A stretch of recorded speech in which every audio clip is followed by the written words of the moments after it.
All right, welcome back in here to Live Now from Fox. I'm Andy Mack. A live look there in Washington, D.C. at the White House here on this Thursday, just closing in on 5 o'clock on the East Coast. I'm Andy Mack, now in the anchor chair. Thank you to my colleague Christina Evans for guiding you the last several hours. We do have some breaking news that we want to get to involving the president, as the BBC officially apologizing over a misleading edit to a January 6th speech, but they refused to pay up as the $1 billion threat looms. That's a post on social media from the New York Post. And of course, for more on this, we're going to continue to dive into it as the BBC apologized on Thursday to the U.S. president over its misleading edit of a speech on January 6, 2021, but said it had not defamed him, rejecting the basis for his $1 billion threat. The BBC chair sent a personal letter to the White House saying that he and the corporation were sorry for the edit of the speech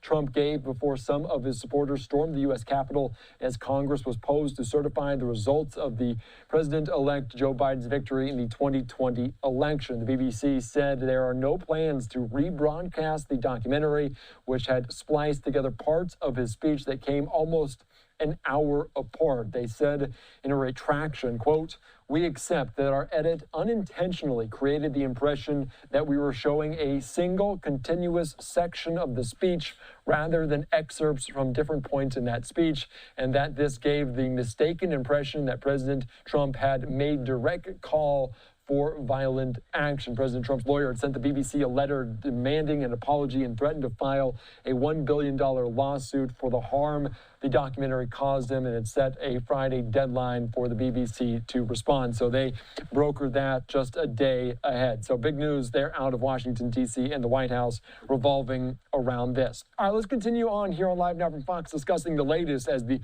longest shutdown in U.S. history coming to an end. We did see it on the desk of President Trump last night as he officially marked the end of it, as everyone somewhat gets back to normal, at least in part. Let's continue on here on Live Now from Fox and bring in right now AP White House reporter Will Weissert. Thank you so much for joining us here on Live Now from Fox. I just want to initially, this is just coming down within the last hour or so, about the BBC formally apologizing. What do we make of this? What's the latest developments? Well, I think it's an attempt by the BBC to make sure that they don't get sued and that the president doesn't continue on with his sort of threats to sue. You mentioned that his lawyers have reached out to the BBC and sort of suggested a lawsuit might be coming. And Trump said in an interview this week that, he felt obligated to sort of move forward. He's obviously sued a lot of big media companies. He sued 60 Minutes. He sued a lot of the big networks for what he saw as sort of unfair editing. And a lot of those cases were settled before they sort of went to trial. So he has put his money where his mouth, is essentially before, and he could do that again. And this is the BBC saying, look, we're really sorry. We won't air this again, but we don't see it as defamatory. And so, we should sort of leave it here.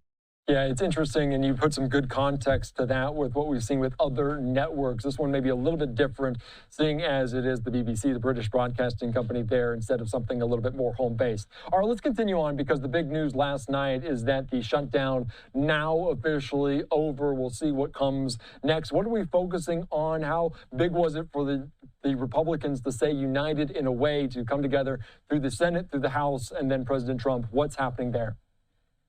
I think that the White House sees this as a victory. I think that the Republicans on Capitol Hill are excited, and so is the Trump administration. Trump signed the bill to formally reopen the government about 10 o'clock last night. He gave a lengthy sort of statement, didn't answer questions from reporters, but talked about how he really felt like the Republicans were on the right side and this was a Democratic shutdown, and that they are now reopening the government because the Democrats sort of caved. And, what I thought was interesting was he made a point of saying, voters, you should remember this when the midterm comes, right? This was a shutdown that the Democrats created. We held strong as Republicans and we reopened the government. And, this is really no way to govern, and it shouldn't happen again. There shouldn't be any more shutdowns. And, if it does, it would be the Democrats' fault, and really sort of was already pivoting towards a congressional races in the midterms message that he thinks can go forward and help the Republicans out. Yeah, that's a very good point, a good synopsis of what we saw. And of course, as they resume the House back in session for the first time in 50 plus days, and now they do have that 218th signature on it. That would be the discharge position around Jeffrey Epstein. We saw the House Democrats, the Oversight Committee, there released 3 new emails. There have been more from both sides coming out in the recent days, and that continues to be in the spotlight. How much pressure is on the White House right now as there's a vote expected just next week in the House about this exact topic? Right. Well, we saw President Trump last night sign the bill, but he didn't take any questions. We saw him again today. He signed an executive order that the first lady was involved in on foster care, children that had been part of the foster care community. He didn't really take any questions there. He was asked about Epstein and he ignored it. They're very clearly sort of trying to hunker down and make sure that he talks about this as little as possible ahead of the vote. This is an interesting thing. I was just having a discussion with somebody about this. Typically the Trump Trump White House response is to sort of barrel ahead and almost pretend like things aren't potentially negative factors aren't having any effect whatsoever. We're going to flood the zone. We're going to continue to govern. We're going to continue to announce policy and maybe do more airstrikes against Venezuela or whatever it is to sort of knock things out of the news. With the Epstein thing, it's been a little bit more traditional. I think, they have basically tried to go quiet and hope that, the emails sort of drip out. And, there isn't really a smoking gun in some of the new emails that we've seen, at least according to supporters of at least according to the White House and some Trump supporters. They haven't, the most recently released emails haven't really caused a huge stir among the MAGA community like some of the earlier releases might have. So I really think that they feel like they can sort of wait this out and hope that it comes out drip to drip and not that there isn't a sort of a large reveal that might prove a little bit more politically damaging. And I think moving the vote up early next week is sort of part of that. They want to try to sort of put this behind them. Yeah, it is a good point. We'll see what happens. And we also were hearing last night from different lawmakers that were coming and going, voting on this shutdown. They were asked quite a bit about this as Adelita Grijalva, the congresswoman from Arizona, she was sworn in and then immediately signed on. We also heard from the White House press secretary yesterday, Caroline Leavitt, confirmed that President Trump had spoken to different members, including saying what's going on in the Situation Room is not brought to the press briefing room. There's potentially a little bit of pressure on Republicans. Are there any other sorts of tactics that Trump might do ahead of this vote to squash that discharge? Well, like I say, so far it's really sort of been a little bit more traditional in that, just try to sort of keep him out of sight so he's not asked about it. He's going to go to Florida again this weekend. So, we may not see him that much over the weekend, and he can sort of wait it out that way. But, one thing about, watching President Trump and covering President Trump that we all know is that, there really isn't a playbook when it comes to him, right? Even if it's sort of, there's a carefully laid strategy, he might sort of throw it out the window and go his own way, and is often very effective. So, for now, we have sort of seen, almost 2 days where he didn't really take questions from the media. We didn't see him very often, very unusual. Maybe tomorrow he'll change his mind again.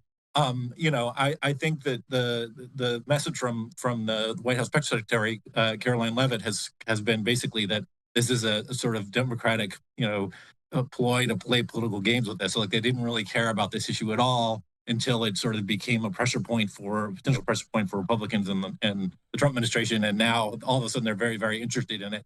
And that's a sort of an evergreen strategy that they'll continue to use no matter sort of what happens next.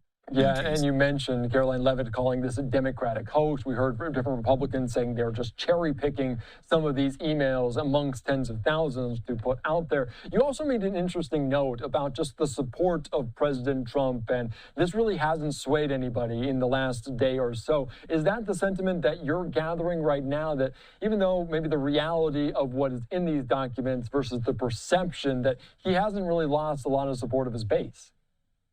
I think that's right in the early going. I mean, we should stress that there's going to be more things that come out. There is going to be the vote you mentioned. There are. This is not the end of this. But so far in the emails, like 20,000 emails we've seen, there were a couple of, of interesting ones that suggest that Epstein thought he had information that could really damage Trump. And they knew each other very well, but a lot of that was already established. I mean, everyone knew they were sort of friends, right? And they'd been friendly before. There wasn't really an email sort of tying Trump specifically to a cover up or to wrongdoing. Doesn't mean there won't be in the future, But I do think that at least the early reaction among the sort of the core supporters of the president has been, okay, we're getting these out. We haven't really found a major sort of smoking gun that ties into the case. Let's just release the rest of them and get it over with. And I think that the White House, they're not expecting a smoking gun to come out either. They just sort of see this as deeply embarrassing and something he'd rather not talk about personally. He's sort of angry whenever it comes up, right? So they just sort of want to put it behind him and get back to sort of governing. And that will ultimately be up to where the email and where the news sort of takes us. I think more than anybody trying to spin one way to the other. Yeah, you mentioned this, the contrast to what Trump usually kind of puts forth versus what we're seeing here, and this could be an inflection point for his second term in office. All right, Will, there is plenty of other news to get to here in terms of what you also said from President Trump last night, talking about really the focus on the midterms, focusing on the affordability. And we saw his campaign in earnest begin very early heading into 2024. I do want to ask you about this. What else is on the docket? Because we talk about a 50-year mortgage. We talk about potentially $2,000 being sent to people in terms of tariff revenue, TSA agents potentially getting a bonus if they stayed at work. What else is out there? What else kind of piques your interest? Well, I do think the midterms are going to be sort of fascinating because obviously the president is the spokesman for the party. He's clearly the most important and most powerful Republican there is. But he's also in his second term, right, which traditionally makes him a lame duck. So, he will be endorsing. He's already sort of started with some candidates. He will be endorsing candidates in key races next year. The White House says he's going to get out and travel and not just endorse from afar, but potentially travel alongside and give speeches for candidates in close races where he thinks that will help Republicans and candidates he thinks can win. That's a key one. And that's all going to be fascinating. And obviously, we've got a long way to go. We've got almost a year before we actually vote. But the election cycle is already upon us, right? We've seen after a couple of Tuesdays ago, we've had candidates announced, and we've already had the president endorsing some folks. So I think we're already into midterm season. And I do think it will really be interesting to see how engaged, the president is. The White House says he'll be out and he'll be traveling. That's easy to sort of say now. Later this coming summer, will he actually be out there in person? Because he didn't really do that in New Jersey and Virginia. The White House sort of viewed those as races they would like to win, but they saw the candidates as sort of maybe not, that strong, and they weren't really, ready to have the president sort of personally get involved. That's a calculus that they'll have to make going forward. I'm sure there will be races where he can be very helpful in 2026, but we'll see sort of how engaged he is. He says he'll be very engaged. Maybe he will, but we'll just have to sort of see. It's not only just getting out there and campaigning, but the message in which he is putting forth. And obviously, affordability continues to be kind of the buzzword around that. Are there any tactics from the White House about that in terms of legislation, in terms of anything they else can do to help the American public feel a little bit more at ease in terms of all of this burden that they're getting on with all of these inflation kind of data that we see? Affordability is obviously the center potentially of the midterms. So is that what we're expecting? How will the White House approach it? Right. Well, affordability is a really interesting question. It's an interesting question you ask because, what the White House says is that they feel like there's been a whole of government approach to tackle this really from the first day that Trump got into office. They talk about, egg prices having coming down and gasoline prices come down. And they sort of say that things in the economy and consumer prices and everything are not quite as bad as the president, as the media suggests, right, and as detractors of the president say. They say things are sort of better than maybe they seem at the grocery store. The problem is that's a trap that the Biden administration fell into, right? I mean, I remember going to briefings almost every day where, the press secretary at the time would come out and say, look at all these measures. Inflation is down and things are cheaper. And yet people didn't feel it, obviously. And they took, they punished the Democrats and they reelected, President Trump, pretty handily. So that sort of blaming the media and blaming perception and sort of telling voters that, they're not seeing their own perception is a bit, it can be a little bit dicey politically sometimes, right? But they'll also say that they're working potentially on bringing down, importing beef and beef prices. That's a specific policy. He talked about importing Argentine beef. They're talking about doing an investigation, right, to lower beef prices on production. So that'd be another area where you might actually see prices go down specifically. These are all areas that are going to be sort of under the microscope. But I think the takeaway is, no major policy changes to sort of changing the way that they talk about what they've done. and then maybe specifically working around things like energy and egg prices and beef to try to bring those prices specifically down. Yeah, we'll see what happens. Obviously, our Americans' pocketbooks are impacted. We'll see if there's anything real in terms of that. And you mentioned it. We're basically already in a campaign cycle ahead of the 2026 midterm elections. Well, Weissert, having the pulse on everything at the White House. Thank you so much for your time, your insight, your perspective. Oh, thanks for having me. Appreciate it.